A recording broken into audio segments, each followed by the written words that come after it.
Әдемі қыздың жанары неге жасқа толды.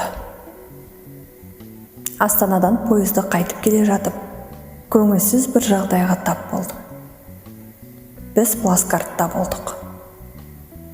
Қасымызда 16-17 жасар шамасындағы әдеміше келген бір тұйық қыздың жанары жасқа толып шәйнекпен шайын алып, ары-бері өтіп, назарымызды аударды.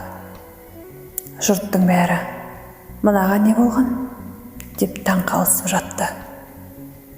Қасымдағы бір-екі әйел, "Жастар ғой, жігітімен ұрсып қалған болар", деп өздерінше балды ашып үлгерді.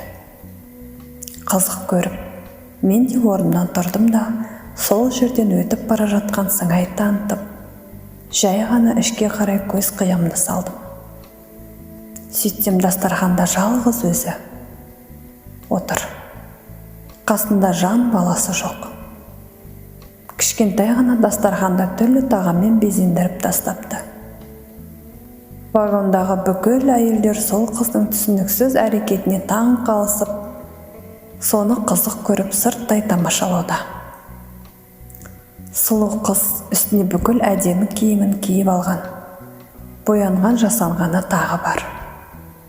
Мына сұлуның дастарханда құстың үстінен басқасының бәрі бар. Бірақ оны ішіп жейтін өзінен басқа тірі жан жоқ. Деп бәрі бір-біріне әзіл аралас көрбелесіп жатты.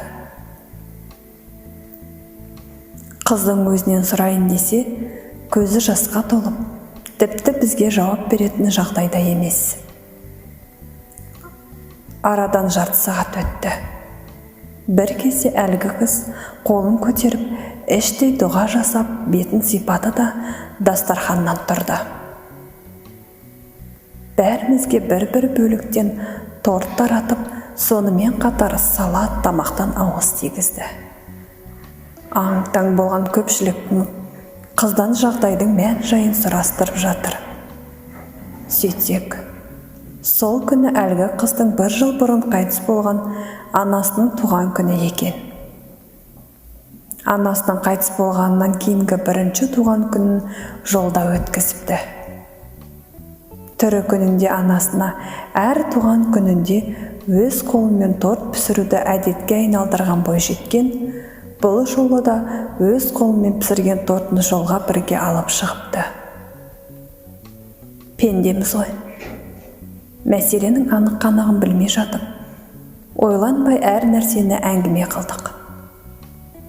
Анасын сағынған қыздың сезімін күлкіге айналдырған бәріміз ұялып қалдық. Әлгі қыз барлық адамға жеке-жеке дәмнен үлес таратып болған соң, өз орнына жатып кетіп, сол жатқаннан жастық құшақтап, ұзақ уақыт бойы ебіл-зебіл жылаумен болды. Бәріміз трагедиялық кинодан үзінді көргенде қатты әсердің құшағында болдық. Вагонда осы көрініске куә болған адамдардың арасынан егіліп көзіне жас алмаған жан қалмады-ау. Қызды қатты аядым. Пенденің аяғаны не болсын, Алланың аяғанын тіледім. Тағдырлар әр алуан екен. Ешкімді Алла ата-анасынан ерте айырмасын.